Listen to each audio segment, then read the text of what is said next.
You are listening to the Horse Radio Network, part of the Equine Network family. This is episode 91 of Retired Racehorse Radio on the Horse Radio Network, part of Equine Network, brought to you by Kentucky Performance Products and Cashel Company. Retired Racehorse Radio is your guide to the adoption, care, and training of the retired racehorse. Brought to you in cooperation with the Retired Racehorse Project and New Vocations Racehorse Adoption Program. We catch up with Colleen, Nolan-Tran, and Ashley Francese for a debrief on Standardbred Nationals. And last but not least, we get a training tip from Leandra Cooper and introduce our adoptable horse of the week. Stay tuned.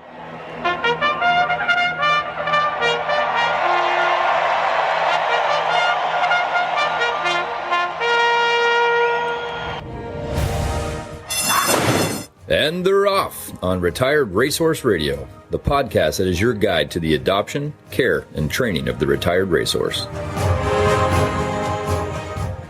This is Joy Orr in Detroit, Michigan. And this is Kristen Kovach-Bentley in Jamestown, New York, and you're listening to Retired Racehorse Radio. Well, Joy, it feels like life, at least for me, is getting back a little bit back to normal after the makeover. I was watching some cool videos of your trainer riding your horse recently, which was really cool. How did that go? It was a lot of fun. I'm very protective of my horse because our journey has not been the easiest of journeys, and she holds grudges. We retain a lot of bad things, so I don't let anyone handle my horse much besides maybe hold her for the farrier or something. Like, I'm very protective mama bear, but my trainer, she rides very similar to me. She's a beautiful rider, very quiet and familiar with thoroughbreds. And to be quite honest, because I've been traveling so much with the makeover and work and all this other stuff, I'm not in the best riding shape. I have about 25 minutes in me before I start getting tired. And so I asked my trainer to kind of have a more balanced person on her to help her with her canter transitions as I'm rebuilding up my muscle. And it went so well. I think it's a rare thing to say when your horse does the exact same behaviors for your trainer as they do for you. Like, I was expecting this miracle, beautiful dressage horse just like walking out flawlessly, because that's how I imagine how awful of a rider I truly am. Well, that's what you see right now. Like, that's super trending on Reels and TikTok, right? Is everyone with the Taylor Swift audio being like, "It's me, I'm the problem." Exactly. And you're like, "Oh, it's not me."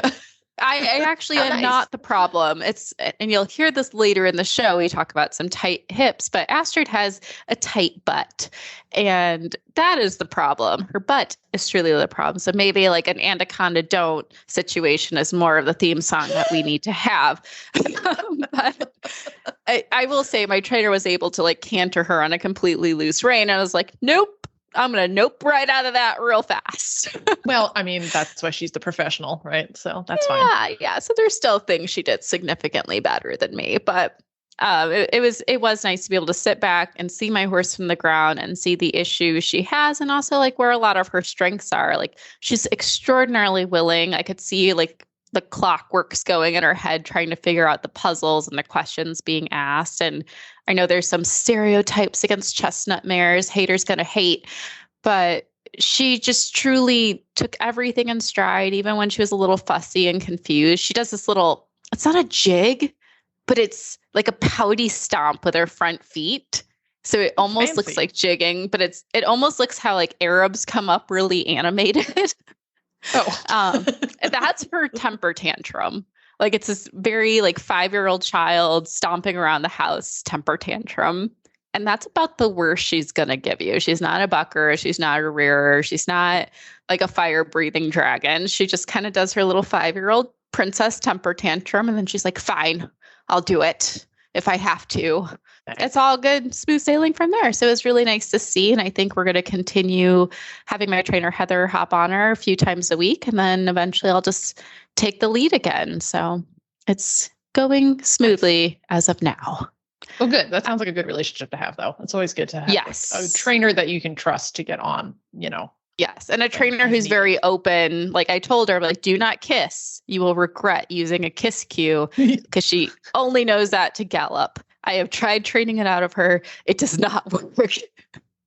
So she knows double cluck means one upward transition. So if you're walking, it means trot. If you're trotting, it means canter. And she will immediately come down to a halt if you just squeeze your knees in a little bit. So all the dressage buttons I have placed.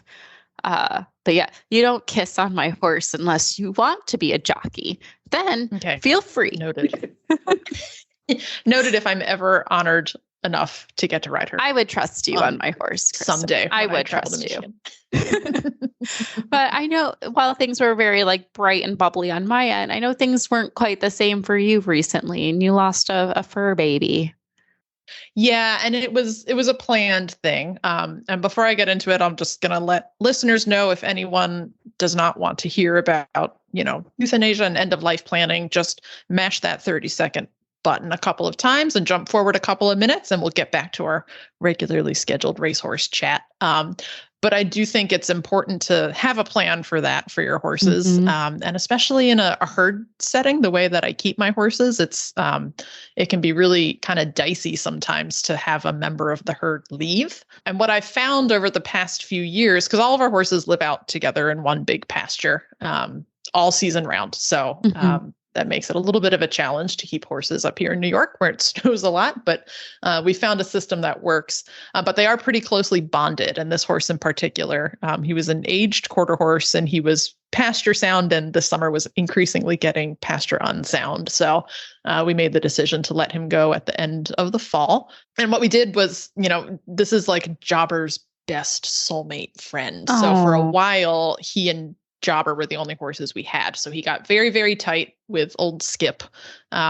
And then Shorty kind of also bonded with him too. So it was like the two thoroughbreds and Skip always kind of running around. And increasingly it was the two thoroughbreds running around and Skip standing and watching them because he wasn't comfortable to run around anymore. So the thoroughbreds being a little bit emotional, I wanted to make sure that they had the opportunity to actually like say goodbye. That's really sounds a little like woo-woo maybe, but in the experiences I've had, if the horses get the opportunity to like see their friend, before he's buried or taken away, like they seem to accept it so much better. Yeah. So like we did that when we lost my childhood Arab this summer, and just kind of let my mom's horse have a moment to grieve her, and then removed her the next day. So it does make a difference, as hard as it is. Yeah. Yep. I think if I could have had the opportunity to leave him overnight, I might have done that. Although we do have a lot of coyotes, so that might be probably not the best in your situation. Not the best for that. Yeah, but we did give the horses at least a few minutes to sort of say goodbye to their friend, and then we buried him pretty much right where he was out in the pasture. And the the vet and for lack of a better word, gravedigger combo. It's dad is the gravedigger and the daughter is the vet. She's pretty new out of vet school, so it was kind of as fun as it could be to have them around. And Ted was very nice, and he used his little excavator to set up a little headstone for us. So it was very nice of him to plant that in the ground, so we know where Skip is. And and then I spent a couple hours just kind of hanging out and watching the horses just to make sure everybody was okay. And Jobber was kind of breaking all of our hearts because he was just sort of standing near the grave for a while. And I went out to check on him, and it turns out he was just napping. I don't know that he was actually grieving. So I was like, okay, I feel a little better about this. But, I would watch him kind of walk around the pasture, and he'd look over his shoulder and call. And he did that for one night. And then the next day, they've I don't want to say business as usual, but they've sort of, I think because they got the time to process, there's very little anxiety. There's no screaming. There's no fence running. I'm having a interesting time. I'm taking one horse out at a time, just to make sure, because there is a little bit of like a power vacuum or shift, that they don't have that horse to rely on now when another horse leaves to go to work. So I'm rotating through the remaining 4 horses and taking them out one at a time, or taking them out in pairs and switching the pairs up. To make sure that everybody is okay with like, this is still going to happen. We're still going to go to work, and it's going to be fine. So, that's going to be always tough to change their routine, but it sounds like you really were putting the horses first. And it is nice when you get a vet who can sympathize and really be there. I like to think all vets do that. I understand that's not the case. So I'm very happy. It was, while a very sad moment, was not a traumatic experience for anyone. Yeah. And it was nice that we got to make the decision, like we were not, somewhat like, we knew the horse was increasingly unsound and uncomfortable, but we were able to let him go on a nice sunny day and, just kind of ease him into the next adventure. So. Absolutely. Absolutely. Well, I'm sending my condolences to you, your herd, and Eric. And thank you. Yes, I know that also probably leaves some temptation to fill that empty space. And we will be talking about an adoptable horse today and that convenience. But before we jump into today's show, let's hear from our premier sponsor, Kentucky Performance Products. This Nutrition Minute is brought to you by Kentucky Performance Products, the company that simplifies your search for research-proven nutritional supplements at kppusa.com.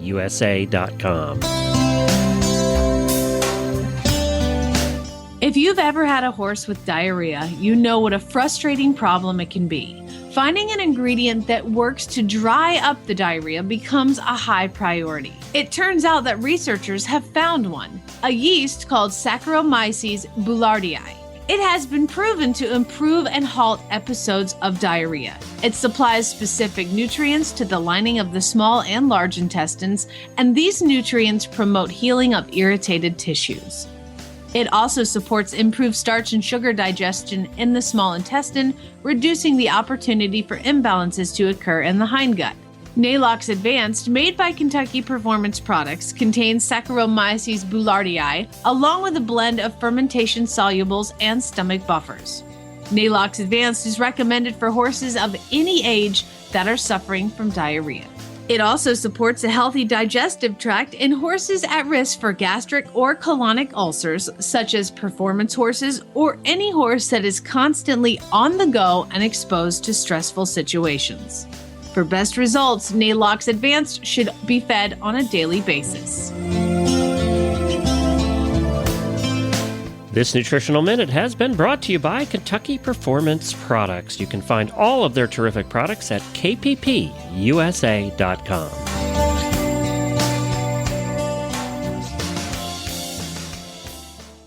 Well, I'm super excited to welcome our next guest to the show. We have Jessica Schroeder, who's a third-generation Standardbred owner and trainer from the Wisconsin area.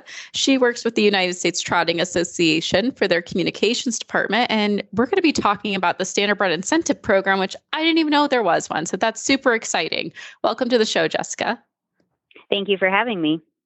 Thanks for joining us. So you've been involved with Standardbreds for a while, and you're third generation. So your parents and grandparents have been involved with it. Do you breed, just train, race? Tell us a little bit about your background. So yeah, my mom's side of the family was from Wisconsin. So we raced in Illinois, a lot of times at the county fairs and also at the parimutuel tracks. And my dad's family was from New York. And both families wintered in Pinehurst, North Carolina, and that's where they met. And so then when my parents got together, they moved to Wisconsin, and we kept having horses there and training. I first obviously got involved just working in the barn, helping out, and then became an owner. I actually didn't get my trainer's license until a little bit later in life, but my mom and I actually both got our first official training win with the same horse named Starry Night Star. So he has always been very near and dear to our heart. And now my son, who is 7 years old, is doing lead line with him. So he's just definitely an all-around family horse that we just love to pieces. He's 21 years old. And so, yeah, we've all been involved for our entire lives. And now I'm excited to bring my son into the fold, too. I think it's especially adorable that your parents met over horse racing. I wish my parents had met over a horse thing. Well, I guess they kind of did, but it's not nearly as cool as your story. But it's great that you guys have had the Standardbreds as part of your lives for so long. So I can see where this desire to continue advocating for them has come from. So many of our listeners are familiar with the Thoroughbred Incentive Program, but I just recently learned about the Standardbred Incentive Program. Would you like to tell us a little bit about that? Yeah, so it's actually been something that we've talked about at the USTA for quite a long time. And, you know, even though the USTA is the breed registry for the Standardbred horse, our primary function has been as the record-keeping entity for harness racing. But obviously, we've always been in tune with and know that not all of our horses make it to the races. And even once they do, a lot of them can't go on to become stallions and broodmares. So, there's a lot of horses that need a job after the races. I feel like a lot of standardbreds, they're just not exactly happy being pasture puffs if they have the ability to do something else. So we definitely wanted to create a program that gave them that avenue, and a way to recognize people and just kind of promote them as a breed, because a lot of people think of them as a cart horse and don't think of them as a riding horse. So we were hoping that the Standardbred Incentive Program, which we just launched in the summer of 2022, so this is really a brand new program. We're just in the infancy of getting all that information out there and trying to promote it. We have a great group of core, mostly women, who do show a lot of standardbreds. A lot of them are out east, like in the Jersey area. So we're just hoping that as more people participate in the Standardbred Incentive Program, and then we can start gathering that information as a breed registry, because we see things on social media, but it's really hard to quantify that and really know where the horses are and where they're showing and where there might be pockets of standardbreds. Like maybe we're going to want to have a standardbred show, in New York or something. So knowing where these pockets of standardbreds are that are showing, and then try and grow that area to have more and more standardbreds that are showing in that area, and just, promote the use of standardbreds in other off-track disciplines. I absolutely love that. So I would imagine it will run similar to the Thoroughbred Incentive Program. So you would want to work with, are you going to be hosting your own shows or working with local shows and having that option for people to say, I showed here where it was Standardbred Incentive recognized? Like, how does that work for shows to get involved? So right now we're really hoping that this first year was going to be just finding out where our horses are showing at, finding out where those pockets of horses are. So any show that any standardbred is showing at, they'll get credit for those placings.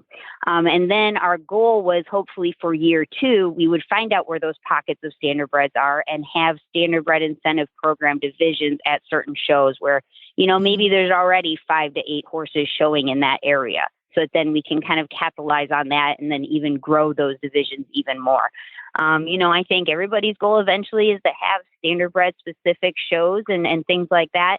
Right now, the Standardbred Pleasure Horse Organization of New Jersey, they put on what's called the National Standardbred Show in Southern Jersey, and they do a phenomenal job. They've been doing it for 25 years. So just to be able to, I'm not going to say copy that, but just to expand that so that it's not just one show that's for standardbreds, but maybe we have a show series or something like that. Of course, that's, ambitious, and we're just trying to get through year 1 right now, but we always want to have like an end goal that, we would love to eventually get to this spot. So I think when we were trying to come up with a name for this program, we thought a lot of people know what the Thoroughbred Incentive Program is. And so we kind of called it the Standardbred Incentive Program, because really that is what we aspire, is to do something very similar. And people were already familiar with TIP, and so they could kind of understand where we were going to go with it. I think that's fantastic. I'm going to say I submit my performance awards to TIP every year, and I have a standardbred that I just started showing this year. So I will have to look into this and start submitting to SIP. Yeah. TIP and SIP. So now, does it sort of apply a little bit retroactively? Because I showed my standardbred in May and June with the idea that I was going to prep him for July's Standardbred National show, and then didn't end up going when that got postponed. So I have some show results from May and June, but if the program didn't launch until the summer, can I still submit those? Yes. So our show seasons are going to run December 1st through November 30th. And because it's online submission, we're not taking any paper submissions. Everything's done online. You can do those retroactively. So people are submitting shows now that they went back to in June. And some people are actively submitting shows that they're like, I'm going to this one in 2 weeks.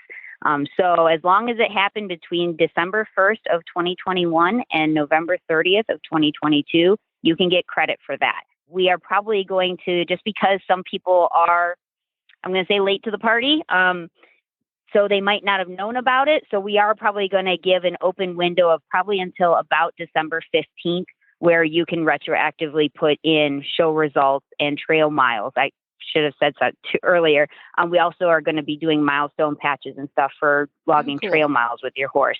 So you can do all of that retroactively as long as it's not before December 1st of 2021 and then, through current. So nice. Perfect. See, I knew there this was a comes reason out I on was November. recording all those miles. Yeah, I was going to say recording them, but I didn't know why. This episode comes out on November 10th. So that gives people a nice window, if they haven't heard of it, to start putting their stuff together and sign up. So if they haven't heard about it yet, what's the easiest way for people to sign up and join SIP, if that's what we're calling it? Yeah, SIP. So SIP, there's an information webpage on the USTA website, which is www.ustrotting.com. And there's a section for life after racing. So if you click on that life after racing section, the very first box in the upper left corner is for the Standardbred Incentive Program. And that's going to tell you, we have some tutorials up there about, how to enroll, how to submit a show for approval, because we do want to verify that the show actually happened. It's not a virtual show, that it is an in-person show. And, here's the show manager. So if we have to verify placings and everything like that, we have all that contact information. And then also how to submit the actual trail miles or the show placing through SIP.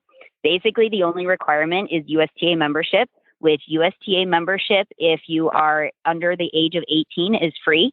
So you would just have to create a USTA My account, get your youth membership for free, and then enroll the horse. And the horse enrollment is free right now also. So basically for anybody that's under the age of 18, participating in SIP is completely free to do.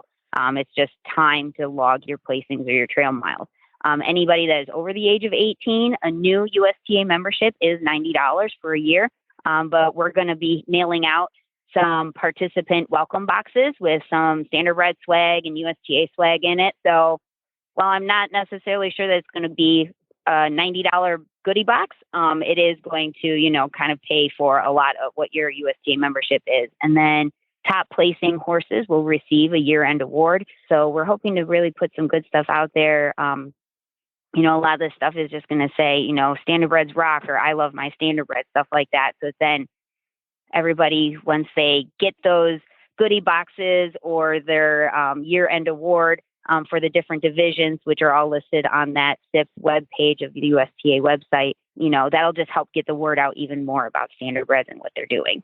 And that was going to be my next question, is that when I showed my Standardbred, we were, of course, an open competition at a ranch horse show. So we didn't place in anything, but I would imagine that it's still helpful for people to submit, classes where they didn't do well, just to help you guys, especially in this first year, kind of, fact find and do all that information gathering. So would that still be worth my time? Yes, I think it would. And right now it is a little bit slow going. So there are some divisions still that do not have any horses participating yet. So you just don't know until they start coming in, what divisions horses are participating in, or what subdivisions we might be. Because like some divisions, like let's say trail and endurance, just because I was just looking that one up, there's endurance ride, there's hunter paces and things like that as subdivisions. All of those are going to count for a divisional winner. But if we have enough participation in those subdivisions, then we might have a subdivision winner as well. So there's a matrix of how your placing will translate to points. And so you'll get more points if you're showing an open company versus a Standardbred restricted class. Oh, okay. And then you'll always get participation points. So even if you didn't place, you're still going to get credit for going to a show. So, Points we just, yes. The fact that you're taking your Standardbred out there and getting them experience and, trying to better yourself and your horse as a horse and rider combination, that's what it's about, getting out there. I love that. And that's why I like programs like this, because I do think, while we love having these thoroughbred only and Standardbred only shows, I do think it's really important to help these horses be ambassadors for their breed if people take them out into open competition. So it's great to have a reward program like that, where yes, you do get credit, even if you're competing against, in my case, fancy registered quarter horses or big fancy imported warm bloods. It can be tough, but we're out there doing the thing. So that's nice to know that we'll get a little shout out. So trail miles, we have those covered for sure. Well, this is an amazing program. I love too that you're offering a free option for youth because across disciplines, we know it's hard to get youth to either get involved or stay involved as they get older. So hopefully this will incentivize, those under 18 to track and log their progress and stay active with their horses too. Yes. And I actually just saw a post on social media the other day, and a woman, it was her daughter and her horses first time on a trail ride. And I said, sign up for the Standardbred Incentive Program. I said, because then every single mile that they do, we can log it and they can get credit for it and get those milestone patches and everything. And it's from day one that they have been together. So like in endurance, they have like a decade team. And I just see this little girl and her horse being a decade team, in 10 years where they've logged so many miles and done that. So I'm really looking for, I wish we'd been able to do this earlier because I wish we had 5 years of data right now, but I'm so glad that this is actually getting started and getting off the ground so that then we can really start capturing, what our standardbreds are doing and, and promote and recognize the people that are doing amazing things with their horses. I love it. Absolutely. Absolutely. Well, Jessica, thank you so much for joining us. We'll be sure to put in our show notes how people can get involved with SIP. And even if you don't have a standardbred but would like to support it, please go ahead and give them a follow on social media. Go ahead and share any posts they have. That's another way to give support, even if you're not able to participate yourself. Jessica, what's the best place people can find more information? So the best place to find more information about, if you're thinking about getting a standardbred, or what horses are like, when they come off the track, definitely visit the USTA website at ustrotting.com. That's where basically all the information about standardbreds that you could want to know lives.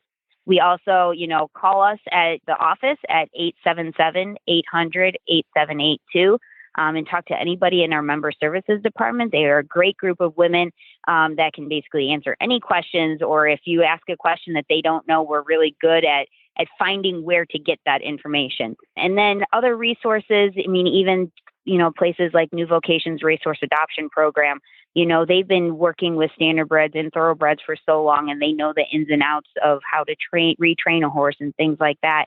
So if you're kind of stuck with the retraining aspect, I think, working with groups like that are just great resources as well. The USTA in general is not great at that right now, but we are looking to build that program. So as we get to know more about our standardbreds and what they're doing off the track, then we're also hoping to do some retraining, tips and tricks of the trade, type things about how finding out. But until we know where these standardbreds are and what they're doing, it's been hard for us to kind of jumpstart that. But we're really looking forward to doing something like that as well. Awesome. Love it. Yeah, I feel. Well, give us a call when you have that. Yeah. Yeah, it's hard. We'll be happy to get all that promote. Information, but once we have it, then you're in good shape. Absolutely. Well, thank you again, Jessica. We are looking forward to following your progress. And again, we will go ahead and make sure to share that information for our listeners so they can join SIP and or support it in any other way they can. I appreciate that. Thank you very much. Well, I'm here with Tony from Cashel. You all know it from the ads you hear all the time on this show, but we're at the trade show, and this is the point of time in the year where we find out what's new coming out. So what's Cashel have new coming out? Oh, we've got a great lineup of 32, 34 wool top pads. So describe them. 5 different colors, real vibrant, bright, sharp looking pads. What makes them different? Well, it's the fill. The wool felt on the inside is a natural felt, and the fleece on the bottom is 100% merino. Oh, really? Okay. So these are soft and squishy pads. Well, not real squishy, but soft, and they do absorb shock and saddle fit. What would they retail for? What are those? That's about $119. That's the right price. Yeah. Anything else new with Cashel coming out? Oh, we've got more saddle pads coming in the fall, new strap line coming in the fall. It's a two-tone that looks great with a great buckle set on it. We're always in development, so there's so many projects in the works. What's still your most popular product? Is it still always the same things year after year?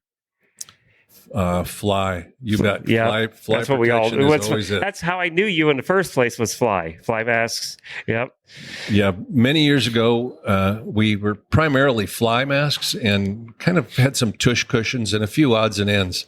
Today, we've broadened that offering to saddlebags, strap, head stalls, breast collars, bell boots, leg protection, and it continues to grow.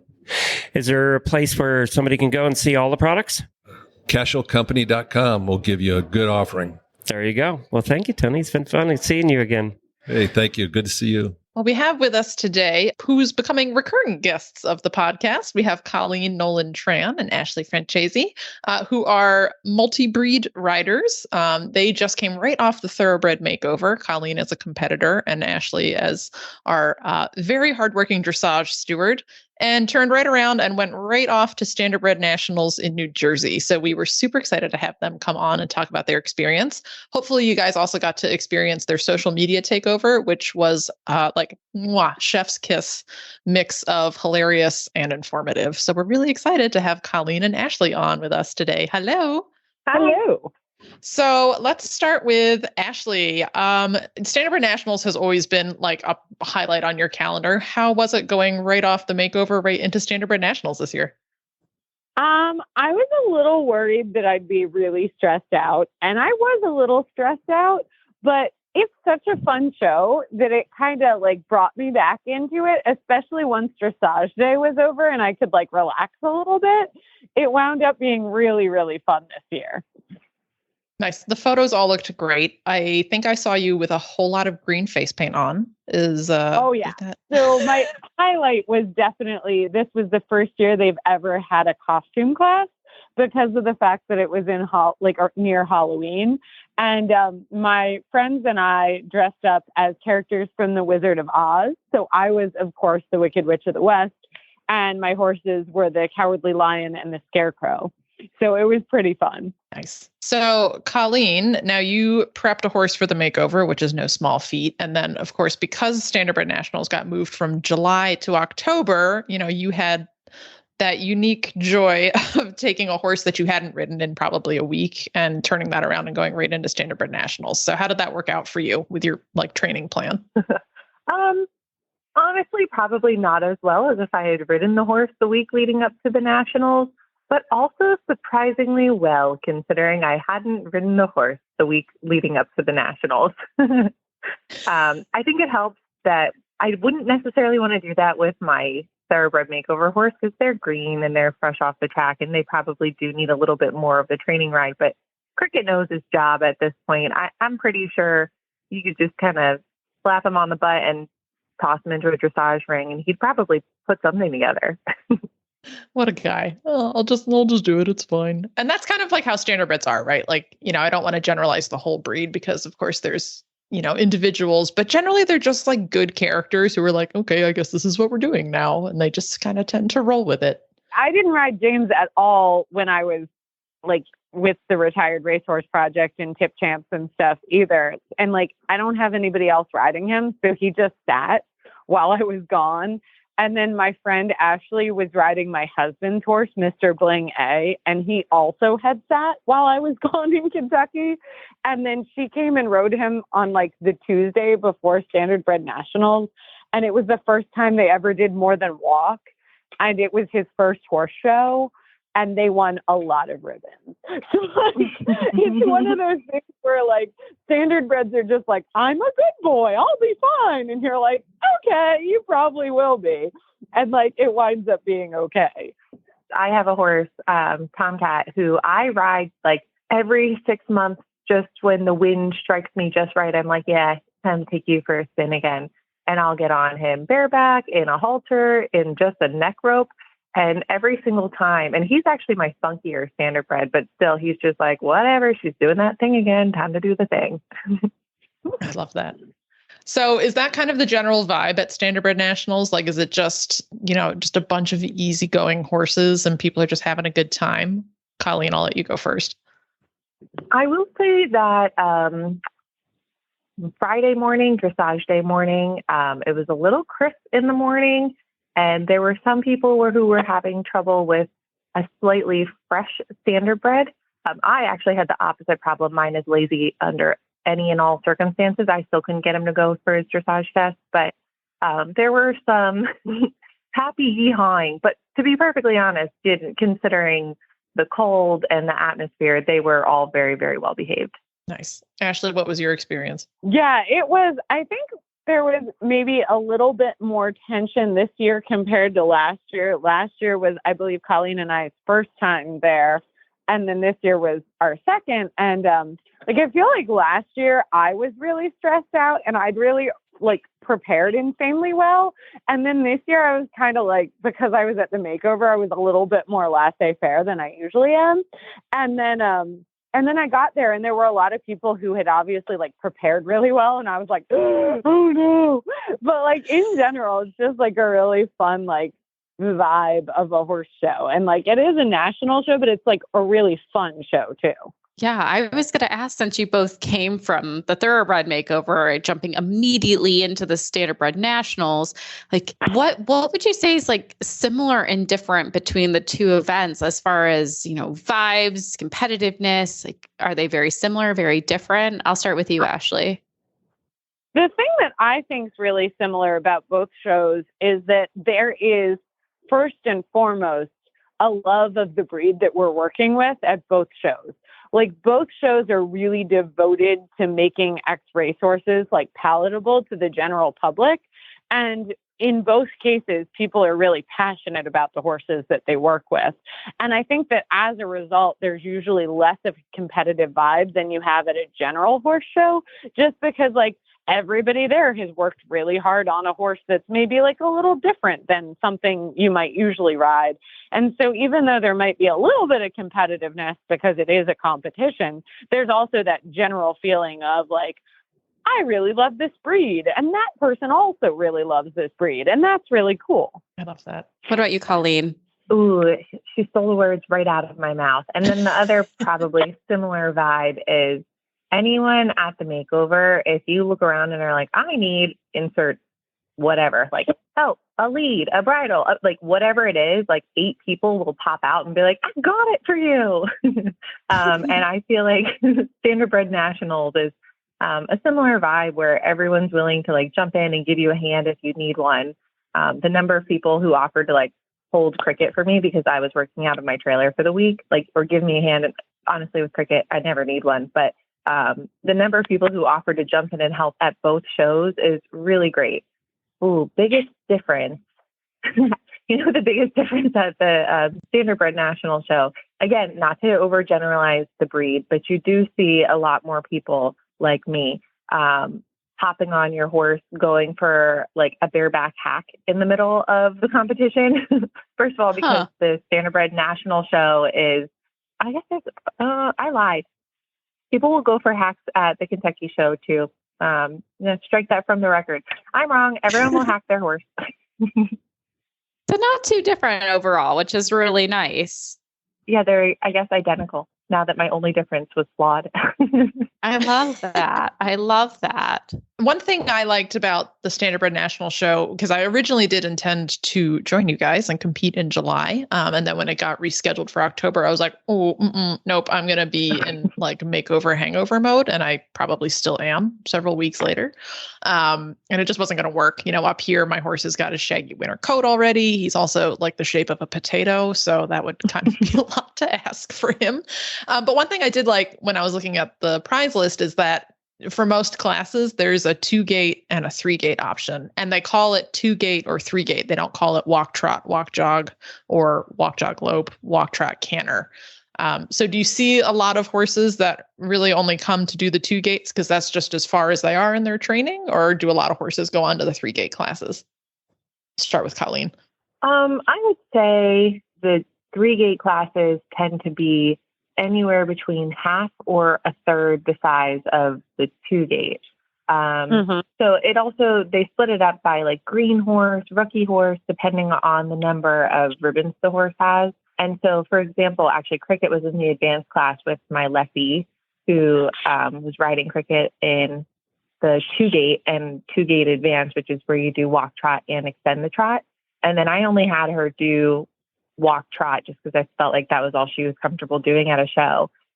For the advanced classes, and those are horses who've won, I think the metric is more than 6, some number of blue ribbons. Cricket has too many blue ribbons, tough problem to have. So he had to go in the advanced class. And He was actually the only horse in that class that didn't go on.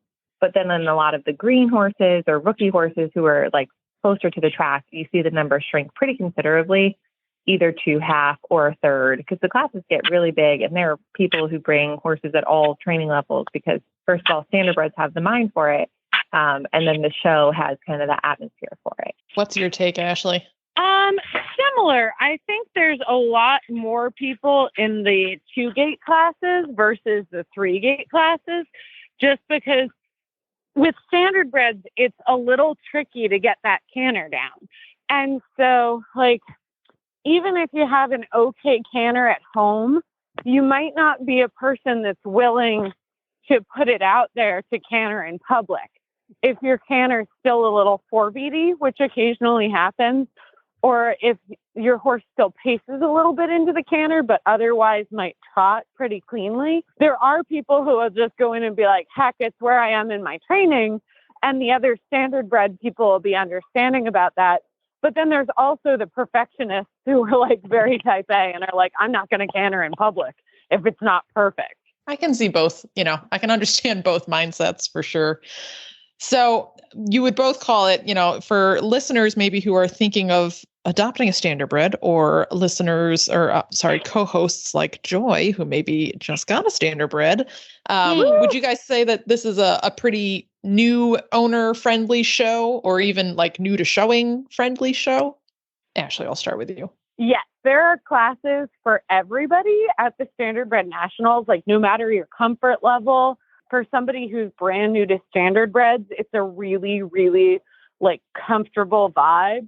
For example, my friend Ashley, who borrowed my husband's horse, she owns her own Standardbred, but she was like, maybe I just want to take the first time I do nationals with like less pressure and ride another horse. And like, that's fine too. Like you can kind of like choose your own adventure with it and have it be relaxed. So it's definitely new owner friendly. It's definitely new Standardbred owner friendly. I love that. Colleen, what are your thoughts on it? Yeah, I would say, so for me, I actually have not done a lot of like hunter jumper type showing. So I find the Standardbred National Show prize list to be a little bit daunting. But fortunately, the board of the SPHO New Jersey, just a Standardbred Pleasure Horse Organization of New Jersey. Any one of them, you can reach out to them and be like, hey, what exactly does this, like last year when I brought Cricket, he was still considered a rookie horse. And I was like, or green horse, I don't remember. And I contacted them. I was like, so should I be bringing my horse that is most assuredly not green, because I've had him and been riding him for, I've been 6 years at that time. Like, should I be putting him in the green class? And they were like, yep, it's just based on the ribbons. You can put him in as many classes as you want. Then they explained all of the classes to me. And so, I found it to be a little bit scary just reading the prize list, because I was like, what do all of these words mean? Yeah. I was like, how do you judge English pleasure? I'm having fun. I'm having a pleasant time. Do I win? Like, I don't understand. I'm smiling. Yes. Look how pleasurable we are. But I found them to be a very approachable gang who, again, all just want to see the Standardbred do well. And they also want to get as many people into showing with their Standardbred as possible. And so I find it to be like a very low pressure show. Like no one's going to look at you funny if you don't have the right boots, or if you put the wrong saddle pad on your horse, or if you show your horse in an English pleasure class with a dressage bridle. Ask me how I know. So you can do all of those things and they'll still welcome you with open arms. I love it. So lovely. I wish more horse shows were like that. Yeah, let's just petition to make all shows like the racehorse shows, like regardless of breed. Oh, we should do a combined show. I want to see if we can ever put together a Thoroughbred and Standardbred show. It'd be fun. Yeah, but we'd run the three of us. Well, the four of us now, we'd be run off our feet trying to show. Yeah. It'd be really hard to do. Yeah. Well, listeners, if you are not yet inspired to get involved, we are going to archive the takeover from Colleen and Ashley on our Instagram. So give that another view through when you get a chance. And if that doesn't inspire you to get yourself a Standardbred and go to the Standardbred National Show, then we don't know what will.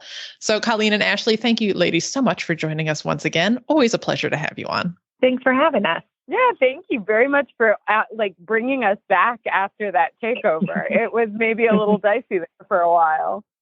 It was fun. It was good, clean fun. So, Joy, when you were at the makeover, did you happen to go through the RRP store? I did. And I have to say, there's a lot of fabulous new things that you guys have put out there. I got a sun shirt and a long sleeve, and even Zach picked up a hat that he enjoys wearing almost every day. Oh, cute. We're going to have to see some pictures of him, I think. I will definitely get that. Although he got the one with the 3 disciplines. And that's my favorite one. I loved it too. He was very excited about it. He saw someone else wearing it and said, I have to get that hat. So I told him exactly where we're going to go. And he thought that the cross-country horse was a fox hunting horse, which is very cute. So it could be. Yeah, just without he's really trying to learn the disciplines. I'm pretty impressed with how much he remembered. There's a lot of crossover there. So yeah, he's on track for podcast Thoroughbred Horse Husband of the Year, I think. So good for him. Absolutely.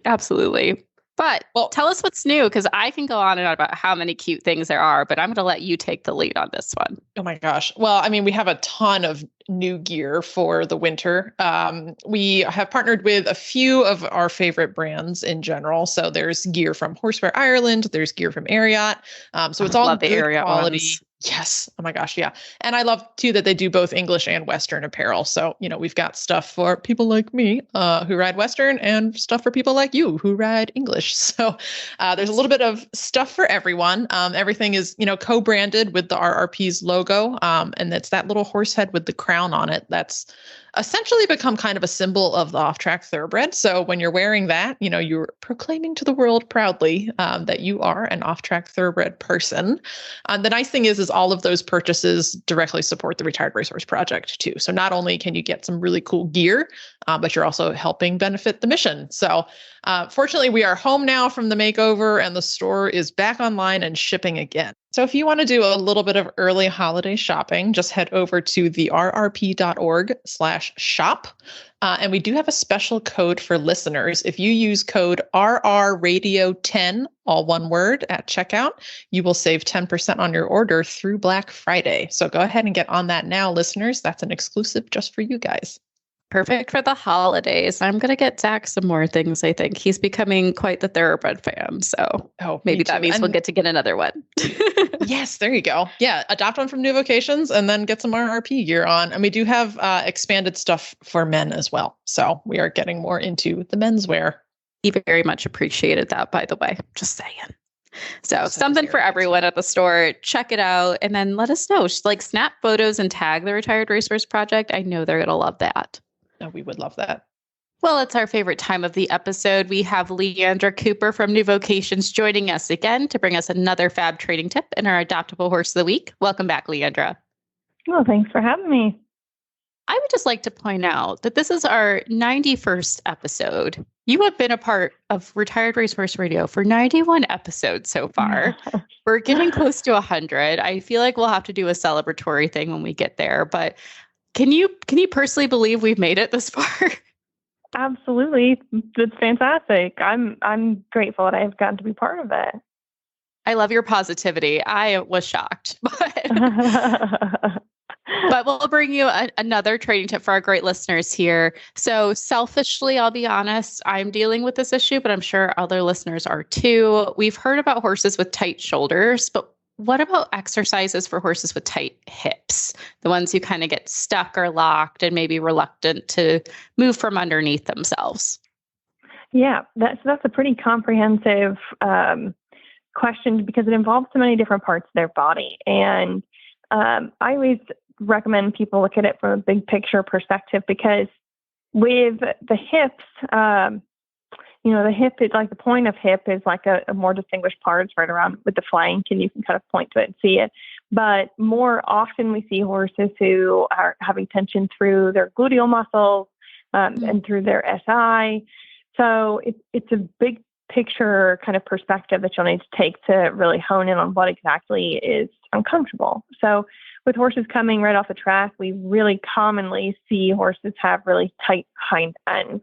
And quite a bit of that, I'd say, is the muscle group I always describe the horses when they're coming off the track as having this very defined sort of drag muscle. There's a lot of pressure on the forehand. They're encouraged to lean into the bit a lot of times, sort of grab the bit and pull through to pick up on strength and power to keep on going and get the speed that they need. There's not a whole lot of emphasis on collection. And as we help a horse transition, we can see that those muscles are adjusting and they might have this tightness in their hind end when we really want them to have more fluidity and get them to stretch underneath themselves. So for horses coming right off the track, time and just the change in their jaw and the venue and having more turnout, all of those things will really help to just be able to develop new muscles and allow those muscles to relax and just change into softer, stretchier muscle.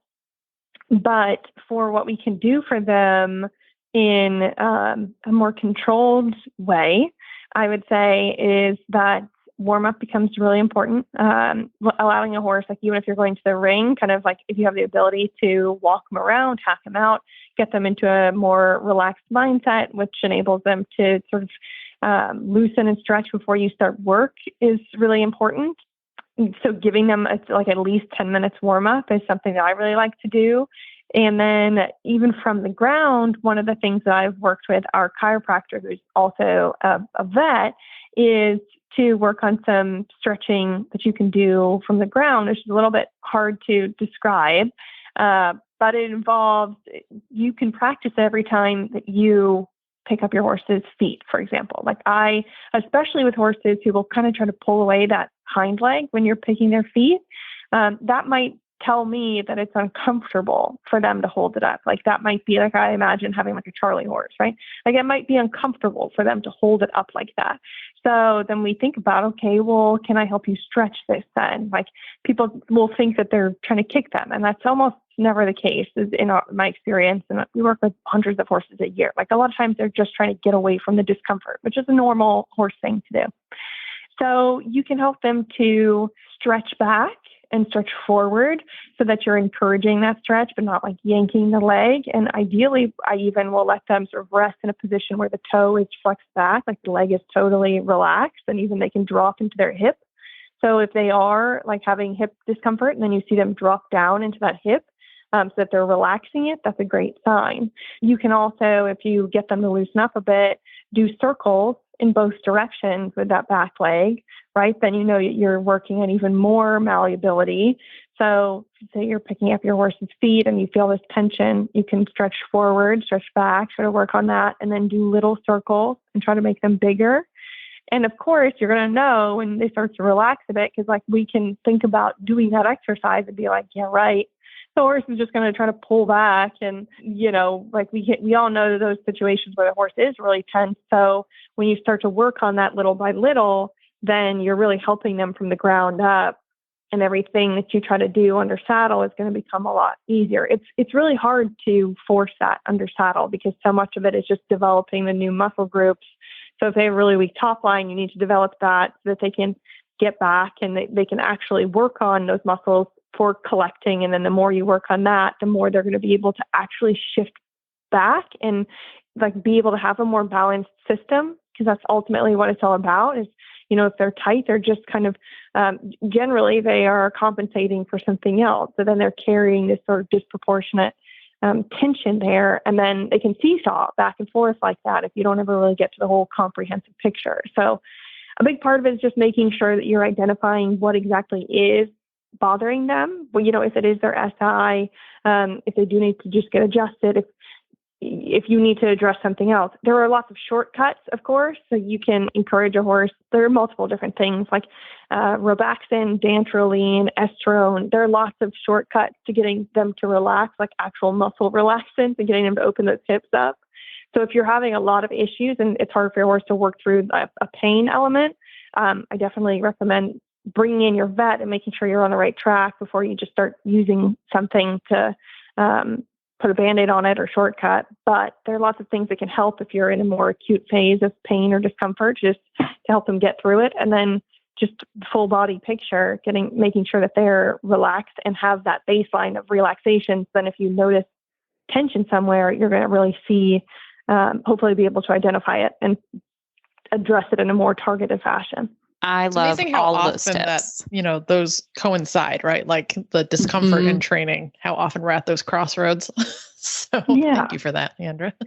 Well, and also Yeah. just sometimes the pace that you're training, because it's like if I went to the gym and I just started trying to really like hit a new muscle group that hasn't been worked as much, it's like one of your weaker points, then of course you're probably going to be a little sore. So then if you try to push through that, you might feel more discomfort before it gets better. So then it's kind of like we have to look at the big picture of how we're training them, and that includes the time factor of it and the pace of it, and really being able to listen to the feedback your horse is giving you. I think this is excellent and a very, like you said, a big picture way to look at it. Like I didn't even realize that my horse might just have tight glutes because she is a little finicky when I pick up her back legs, and she's never malicious. I don't think she's actually trying to kick me. We did have some issues with the front feet, but that was a different situation. So I just kind of assumed she was, fussy, but she does have tight glutes. We got her a massage gun, which if your horse likes body work, that's something you can desensitize them to on the lowest setting. So I think I'll start implementing that before rides and kind of help relax those muscles and see how she goes from there. Absolutely. And first of all, those massage guns are great for people too. We have one in the barn. We have 3 of them in our house. Like, we're selfish. I love that. My dog has one. Me and my partner have one. I love that. But then also, if a horse is used to that discomfort too, that will contribute to issues that you're having in training, because then they might brace and have that sort of mental programming preparing for pain. And then, it's sometimes hard to then chase the chicken and egg effect of like, okay, we could release the discomfort and you could still see some of the training issues. Because they just need to realize that they're not going to have to be preparing and bracing for pain. So really, I think, definitely picking up on those things that will give you the hints to where to start. But then, it's a pretty comprehensive, it's a big picture thing. It's just, there's so many different parts that can be involved. Like even, putting hind shoes on your horse to help them get off their hind end. For some of the horses who have had pain in their SI, that it just takes time to strengthen that area. So it's like in the meantime, you can do a lot of little things to help them, but it's definitely a big picture thing. That's the only real forward moving solution. I love it. It's a long, steady race. Yeah, I know. Like we could have picked up knitting, but you know what? We wouldn't feel nearly as fulfilled. But speaking of horses who are hopefully a little less complicated, let's get to our adoptable horse of the week. And I'm going to butcher saying this, so I'm going to let you take the lead, Leandra. Well, this is why he has the nickname that he does. So Unnamed Nakano Takeko, which I'm probably still butchering it, but he's a 2019 gelding, and we call him Taco, which it was just, I think, some of an effort to just create a sort of a slang, a nickname for him. Quite a mouthful. And he is a 16-hand gelding who his sire is Uncle Mo, and I don't even remember at this point I'm sure we have talked about another Uncle Mo, but we have found that their personalities are pretty consistent in that they tend to be really level-headed, goofy, kind, like the big dog personalities, pretty consistently. Again, that's a huge generalization, but that's just what we tend to see. And Taco's a horse who we've had for a little bit of time. He had come with a sesamoid injury that involved his suspensory, and he was in training and pretty consistent. And then we just decided to scale him back from that for looking again, the big picture at what was going to be what he enjoyed doing and what he could be good at in the long term. And this is a horse who has already hacked out quite a bit with buddies and without, and who has just gone willingly and with a good attitude towards every new challenge. So he's one who has become a favorite in the barn and a pretty good, just solid member of any herd that you put him in. He can be a good buddy outside. He can be a good buddy to other horses if they're having confidence issues. He's a fun horse himself. And one of the things I love most about him is that you could not ride him for 2 weeks and get on him and he would be exactly the same. So he's just one of those diamond in the rough type horses where you don't need a lot of personalities, that are just so cool as a cucumber at 3 years old. And I think that he's just going to get better with time. So even though he's not going to be the most upwardly physically capable horse with different athletic endeavors, like this is a solid horse. This is the what people are really going for in a package. So I just think like if you wanted a husband horse or a weekend warrior type horse, then he is absolutely the guy that you should be looking at. And on top of that, he is eligible for our shipping credit. So we will reimburse up to $500 for transporting him to make sure that he can go to the right home for him and to just, create a little buffer for anybody wanting to move forward with him. So it's not going to be a big financial investment. He's one in our lowest adoption fee category because he does crib. So he wears a cribbing collar for that. But he's just going to be, I think, a perfect member of your family or just your program. So yeah, I love Taco. He's very cute. Uncle Mo really stamps his get. I mean, I looked at this picture and before I looked at the information, I was like, oh, this looks like an Uncle Mo. And I was like, oh, absolutely. I think that's like why you recognized him, Kristen. Absolutely. Yeah, that might be why. Yeah, he's just got that Uncle Mo face and they are all really sensible. We've seen a lot at the makeover and they're just like good citizens. So yeah, super cute guy. I could see him being a lovely little Western trail horse. And he's only 3, so he's gonna he'll bulk up even more than this. He's gonna be a stunner. Yeah. Uh-huh. And he's a good size. Like he's 16 hands, which is like you said, Leandra, a very nice husband size horse, especially if you have like a 6 foot plus type rider. Like he's going to fill out nicely, really can, but even if you're 5'2", like you'll still have a good time on him. Yeah. And that's, the rider in one of the videos, it's just like a strict riding video. She's 5'7" and her legs aren't below his belly at all. Like he takes up a good amount of leg. We've got a video up on his profile on our website, horseadoption.com. If you go to his profile, you'll see even a first person video with actually our program director, Anna Ford. She's riding him. You can see from the saddle. And then you can see her riding him with her daughter and her little pony, who they've become good riding out buddies. And he is her go-to mount. So if Anna Ford is going out on a trail with her daughter, Taco's the one she's taking. I've tried to get her to ride other horses, and he's just the one that she's like, I know that he's going to do the job that I want him to do. I know he's going to be solid. So if our thoroughbred program director can pick this horse reliably every time, I truly believe somebody else is going to love this horse. He's that reliable, but it's a really stinking cute video too. You can see the pony kind of trotting after him. So he does well in a lot of different situations. He's just a cool horse. I love that. Leandra, do you know, since he's unnamed with the Jockey Club, I assume he's registered. It always confuses me because you can have a registered horse that's unnamed. So could the adopter go through and register a name with the Jockey Club for this horse if they wanted to adopt him? Yes, absolutely. And that just happened with another horse who was unnamed, and they went ahead and informed us of his new name. So they, blank slate, you can pick it. You can get them registered with whatever you want through the Jockey Club and then have it official. Well, that's fun. And we did a whole episode. Uncle Taco. Oh my gosh. I just want him to be named Uncle Taco, please. Well, I was going to say, Kristen, we did a whole episode on naming. So check back from our summer episodes. You can get something creative, adopt this amazing horse, and let us know what you end up putting him through at the Jockey Club, because we'd love to hear it. Leandra, thank you so much again for joining us, bringing us these training tips and these horses. It's always a fabulous time with you. Everyone check out horseadoption.com to check out Taco, as well as any of the other new vocation horses. There's really too many good ones to choose from. You can't go wrong. Yeah. Well, thanks for that shout out. Well, Leandra, until next time, it's always a pleasure, but we will look forward to chatting with you again soon. Well, thanks again for having me. You can find our show notes and links to today's guests on the website at retiredracehorseradio.com.